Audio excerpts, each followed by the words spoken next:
घटना घडलेली आहे त्यानंतर या दोन्ही आरोपींवरती आपण ॲट्रॉसिटी अंतर्गत आपण गुन्हे देखील दाखल केलेले आहेत आणि जो काही कॉल रेकॉर्ड आहे त्या कॉल रेकॉर्डच्या आधारेच जे काही पुरावे सापडले आहेत त्या पुराव्याच्या आधारे आपण ही कारवाई केलेली आहे।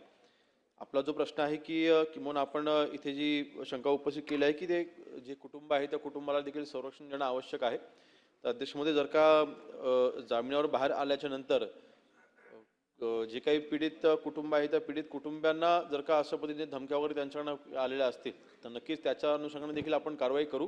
परंतु या दोन्ही आरोपींवरती प्रतिबंधात्मक कारवाईचे आदेश हे आजच्या तिथे देण्यात येतील।